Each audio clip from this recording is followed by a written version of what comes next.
What if I told you that the wildest, fastest, and weirdest supercar of the 1950s didn't come from Italy or Germany, but from Spain, and looked like a sci-fi toaster designed by Salvador Dali? Ladies and gentlemen, welcome back to Cool Ideas, where we dive into the kind of cars that make your neighbor regret buying that second-hand Porsche.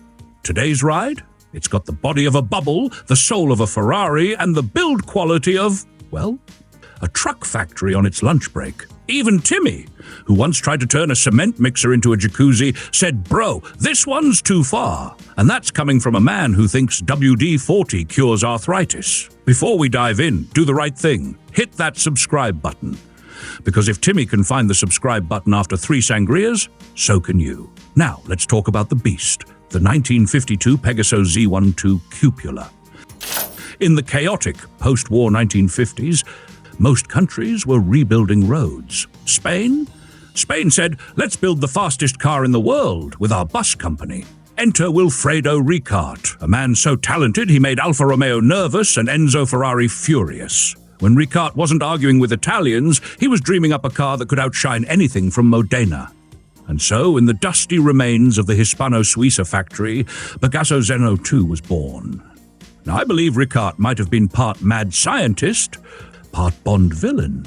This man designed a 2.5-liter V8 by himself, using hemispherical combustion chambers, dual overhead cams, and a setup that looked like it belonged in a submarine. And it wasn't just a pretty motor, it pumped out a 360 horsepower, 268 kilowatts in later versions. Not bad for a country where the only thing faster than the car was the government denying involvement.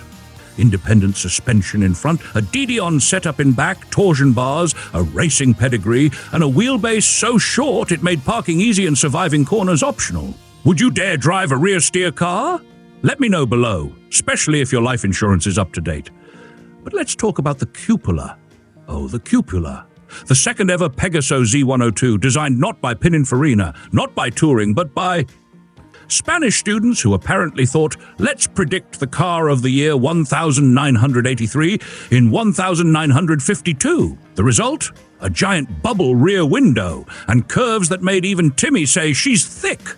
This very car, yes, the one in the Lumen Museum today, was sold to Dominican dictator Rafael Trujillo, who probably just wanted a car that made even his enemies go, "Wait, what is that?" After a stint in the 1954 Carrera Panamericana, which it survived unlike Timmy's liver on taco night, it vanished for decades before being rescued and restored in the 2000s. The Cupula packed that early 2.5-liter V8, 2,472 cubic centimeters, producing 165 horsepower, 123 kilowatts, and when supercharged, versions hit 152 miles per hour, 245 kilometers per hour.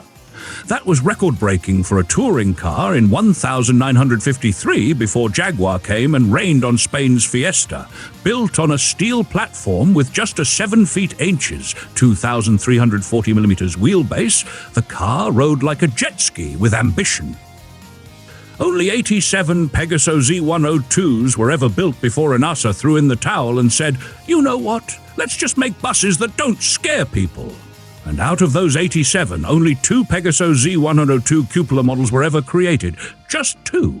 That's fewer than the number of sober decisions Timmy makes at a hardware store. And of those 2, only 1 survived to today, making it not just rare, but practically a unicorn of V8.